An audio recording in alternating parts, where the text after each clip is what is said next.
So I got an overwhelming response to do a Dragon Ball Z rant. Now what the fuck can I say bad about Dragon Ball Z? It's a classic anime.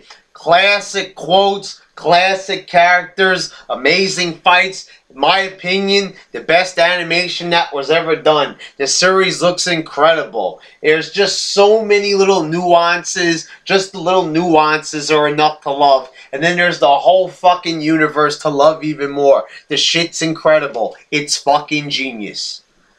But there's a lot of things about it that piss me off. So let's get right to it, shall we? Now, the first thing that stood out to me when I think negatively about this series is just, you know, the logic behind it. The fucking logic of certain things that happen in the show. And my mind goes straight to something that I used to talk about a lot in, you know, in high school. It was about the Frieza saga. Frieza takes a big fucking electric ball, throws that shit into the core of the planet, and the whole thing is going to explode in 5 minutes. That's what Frieza says. It's going to explode in 5 minutes. So, you know, it's like, oh, shit. The whole fucking planet's going to blow. It's time to get the fuck out of there. But you know what? They don't do that. Goku and Frieza just stand there reminiscing about the past. Hey, remember the time that I killed your friend Krillin? Oh, yeah, that was great. It's like, hey! The planet's about to explode! Now, I don't know if Frieza's an astronomy expert or some shit like this, but they're standing around, like, talking like they're at the water cooler at the office. Hey, you see the Lakers game? Oh, no, I was watching Dancing in the Stars. Like, fuck that shit! Get the fuck out of there! And Gohan has time to fly to the spaceship that Goku came on. All this shit's happening. They're cooking dinner. They're fucking, you know, just doing whatever. Everybody's got time to jerk off and shit like this. Oh, you know, the planet's gonna explode. But we'll get to that in a little bit. It's like 3-4 episodes of just flashbacks and shit. And, you know, and a lot of people say, oh, you know, that's why they made Dragon Ball Z Kai. Takes care of all. But I hate Dragon Ball Z Kai. That shit can go fuck itself. I don't care. You know, them taking out the filler actually hurt it. I don't like Dragon Ball Z Kai. I hate that shit. Fuck it, you know. But this logic here, it's like laughable, you know. Really. And then, the other thing that really, really bothered me, it's like, can you even say... I mean, unless, you know, you're a very, very strict nerd about this shit. Because I always catch myself when I'm talking about this series with friends. I always say she when referring to Frieza. Because that goddamn character... I still to this day, I know that Akira Toriyama says that is a fucking male character. But I refuse to believe that.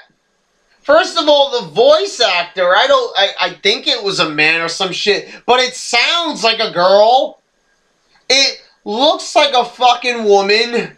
Why is he wearing lipstick like that? I don't know, you know, people try to defend this, that's just how his lips are, it's a man. No! Fucking no! That looks like a goddamn fucking chick! You know, and why doesn't his brother, you know, look like that? He looks manly. But Frieza's looking like a fucking chick. So I don't know what the fuck happened there. You know, that's just crazy. To think that this, you know, that there would be such a major, like, you know, discrepancy about the gender of a character.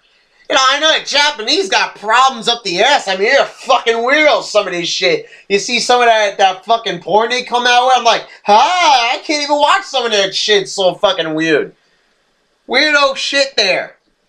Okay, so the next thing I gotta talk, speaking about chicks, how about Launch? Now, that was a piece of ass. Launch, you know, not only was it one woman, but it was 2 women. She fucking sneezes and she becomes a hardcore fucking chick. She's like a badass, and, you know, and she sneezes again, she becomes a fucking ditzy dumbass. Okay, you know, but, you know, she's dumb, she's stupid, so I guess maybe she's a little bit easy to fuck. You know, she's easy. Okay, you know, but then again, even the evil Launch even liked Tien. Now, I'm talking about Tien now. This guy was living with Launch But somehow I don't even think that he even cared about fucking her. She was pretty fucking hot. That chick had big ass titties, and you're gonna tell me that TN's not interested in that piece of ass? I mean, she was a badass, a good personality, hot and shit like this. Not only that, but she brought him like a truckload of food. You don't want to eat any of the food because it's stolen. Now TN could fucking just blast every single cop that comes his way. Who gives a fuck? I mean, seriously, who gives a fuck? But speaking of fucks, fuck her, right? Fuck her right in the goddamn fucking vagina, TN, instead of, you know, it's funny because he's got that tri-attack like this, which looks like a vagina, but he ain't interested in vaginas. They're fucking crazy. Like, why are you doing this? You know, this looks like, you know, he really wants to eat a girl out, but he's not interested in doing that. Okay, so that's a little bit weird. And how about this other shit with Piccolo and Gohan? I gotta turn my attention to this. So after they kill Raditz, Piccolo takes Gohan and kidnaps that little motherfucker.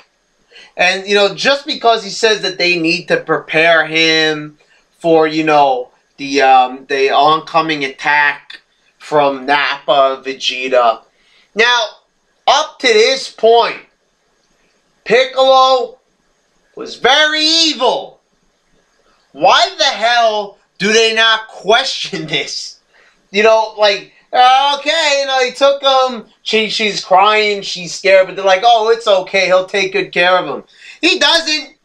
He leaves that little bastard to starve, getting chased by a T-Rex, being chased by a saber-toothed tiger, being, you know, just being chased by an orphanage. You know, these fucking, you know, abusive orphanage people just coming and attacking a little village and shit like that. All this shit's happening. It's all this green motherfucker's fault.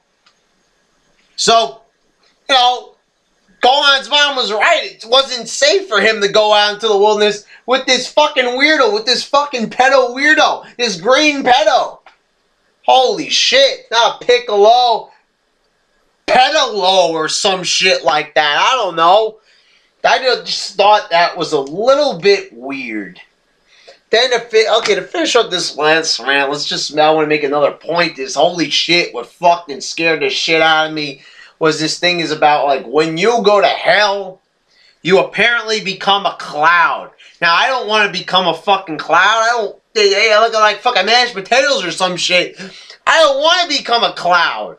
Yeah, they're fucking showing hell and everybody's clouds. Whoa, you know, that's a little bit kind of freaky and shit like that. Where'd they come up with this shit? Why do you become a cloud? Like, why are you not something else? You're a cloud? Fuck. It's just a little bit weird, a little bit too weird. You know, just the whole concept of hell is weird. You got a big old snake that you gotta run on, and there's weirdos living on Snake Way and off below Snake Way. Guys that want to play games with you. One blue guy, one red guy. One guy wants to play with your balls, and the other guy wants to play with your ass. I don't know. They always want to play games, playing games of tag. What happened if Goku lost that game? You know, of tag, would they fuck him in the ass or some shit? I don't know. You know, you know when you beat it, it becomes red. The other guy's blue, getting blue balls, so maybe they fuck each other. Maybe it would have been a three-way. I don't know. I don't even want to really think about it, but I just had to think about it to talk about it here. Anyway, that's the end of this motherfucking rant. I'm probably going to maybe I'll make another one if you guys like this. I got more ideas. I got more up my sleeve, even though I ain't wearing sleeves. Haha. All right, DBZ. Yeah.